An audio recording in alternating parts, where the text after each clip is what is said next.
평일 아침 8시 YTN 뉴스라이더 함께하고 계십니다. 떡 하나 주면 안 잡아 먹지. 전래동화 속의 이 협박이 현실 속에서는 떡 대신에 비트코인이 됐습니다. 자, 외국인으로 추정되는 해커가 콜택시 시스템을 해킹했는데요. 그제부터 전국 곳곳이 먹통이 되면서 교통약자들 그리고 시민들이 큰 불편을 겪고 있습니다. 피해를 입은 곳은요, 인천, 강원, 대전 등 전국 30개 남짓의 지역입니다.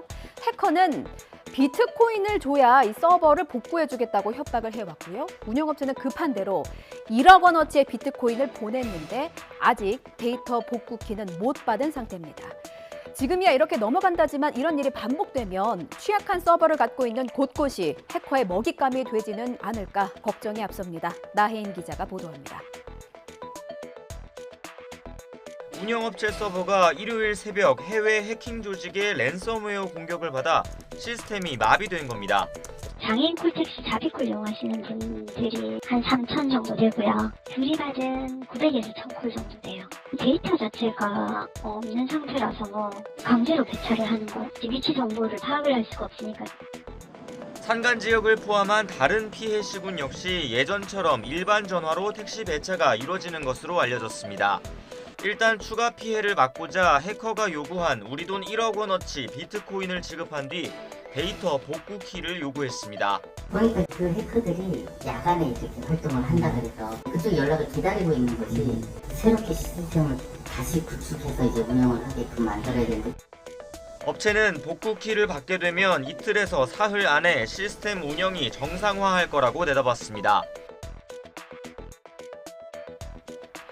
코로나19 확산세 빠를 거라고 예상했지만 예상보다 더 빠릅니다. 어젯밤 9시 기준으로요. 신규 확진자가 이미 7만 명을 넘어섰습니다. 0시를 기준으로 집계된 수치가 잠시 후에 나올 텐데요. 주마다 확진자가 2배씩 증가하는 더블링 현상은 확실합니다. 자, 올 가을쯤에 정점을 맞을 것이다 라는 전망이 많았는데요. 이 같은 추세라면 정점은 아마도 다음 달일지도 모르겠습니다. 김평정 기자입니다. 어제 0시부터 밤 9시까지 전국 17개 시도에서 코로나19 확진 판정을 받은 사람은 7만 497명으로 집계됐습니다. 밤 9시 기준 집계치로도 한 주마다 2배씩 증가하는 더블링 현상이 이어지고 있는 겁니다. 이런 속도라면 확진자 수가 정점에 이르는 시기가 정부 예상보다 더 빨라질 수도 있을 것으로 보입니다. 전폐율 41.5%의 가장 비관적인 예측에서는 9월 16일 20만 6,600명 정점이 예상됐습니다. 정부는 고강도의 거리두기 대신 4차 접종 같은 고위험군 보호에 집중한다는 계획이지만 확진자 증가세가 예상보다 가팔라지면서 추가 대응책에 대한 고민이 깊어질 것으로 보입니다. 더블링은 코로나에만 국한되는 단어는 아닌 것 같습니다. 금리도 비슷합니다. 금리 진짜 미친 것 같아요. 시장의 충격을 설명할 적확한 단어와 표현이 없어서요. 실수요자 말을 그대로 옮겨 썼습니다. 지금 전셋집 구하러 다니는 분들 현장 나가보면 충격이라고들 하십니다. 자취하려는 학생들도 있고요. 예비 부부는 물론이고 전세 기간이 끝나서 이사해야 하는 분들까지 주택담보대출과 신용대출에 이어서 전세자금 대출까지 잭과 콩나무만큼이나 자고 일어나면 오르는 형국입니다. 얼마나 되는지 한번 볼까요? 현재 주요 4대 은행의 전세자금 대출 금리입니다. 연 4%에서 6.2% 수준인데요. 지난해 말보다 1.48%포인트나 오른 겁니다. 이렇게 전세대출 금리 상단이 6%를 돌파한 건 무려 12년 만입니다. 그런데 문제는 앞으로 더 오른다는 것입니다. 코픽스가 오르기 때문인데요. 대부분의 은행들이 전세대출의 변동금리 지표를 코픽스로 삼습니다. 한마디로 정리하면 전세대출 금리랑 코픽스랑은 짝꿍이에요. 오르면 같이 오르고 내리면 같이 내립니다. 자, 지난달 신규 취급의 기준 코픽스를 보겠습니다. 2.38%를 기록했습니다. 기울기를 보시면 아시겠지만 역대 가장 큰 상승폭입니다. 이러니 예비 신혼부부들 사이에서 비명이 나올 수밖에 없습니다. 자, 이 내용은 강희경 기자가 보도합니다. 신혼집을 전세로 계약했는데 한 달에 이자로만 100만 원이 나갈 것 같다는 내용입니다. 다른 카페에도 한 달 만에 전세 대출 이자가 월 20만 원이 불어났다는 등 어려움을 호소하는 글이 이어지고 있습니다. 전세자금 대출이 2에서 3%대 수준을 크게 벗어난 적이 없었는데 요즘은 3%대는 거의 찾아보기 힘든 수준입니다. 문제는 금리가 앞으로 더 가파르게 오를 가능성이 크다는 점입니다. 최소 2차례 이상은 기준금리 상승을 할 것으로 예상이 되기 때문에 코픽스 금리도 추가적으로 상승할 가능성이 있습니다. 당분간은 전세대출 금리도 상승 기조를 지속할 것으로 전망이 됩니다. 이것저것 다 오를 때 최후의 보루를 지켜야 한다면 그건 아이들의 밥상이 아닐까 싶습니다. 고기, 채소, 과일 골고루 다 잘 먹이고 싶지만 물가가 너무 올라서 쉽지가 않죠. 그래서 예산이 한정된 학교의 선택은요. 소고기 대신 돼지고기로, 또 식용유가 올랐으니까 튀김 대신에 구이나 찜으로 바꾸는 식으로 식단에 변화를 주고 있습니다. 그런데도 감당하기가 버겁대요. 당장 다음 학기를 어떻게 버텨야 하나 고심이 깊어지고 있습니다. 안동준 기자가 현장에 다녀왔습니다.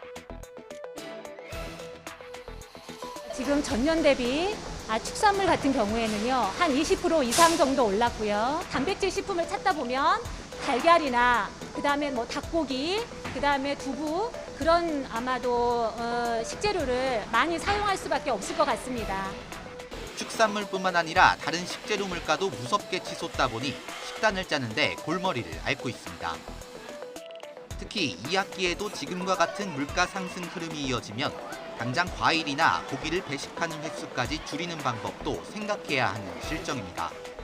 학교마다 급식 준비에 비상이 걸리자 서울시 교육청은 추가 경정 예산 98억 원을 확보해 2학기 학교 급식비를 더 지원하기로 했습니다. 초등학교 학생 1명당 급식 예산으로 따지면 130원이 늘어나는 셈인데 이 정도 인상으로는 부족하다는 목소리가 잇따르고 있습니다. 급식의 질적으로 따졌을 때는 1학기 정도의 수준으로 그냥 유지가 될 것 같은데요. 9%에서 한 15% 정도 인상이 돼야 현상 유지 이상의 질을 담보할 수 있다고. 학교 급식의 질을 유지하기 위해 교육부가 급식 예산에 물가 인상분을 얼마나 반영할지 구체적인 지침을 마련해야 한다는 지적도 나옵니다.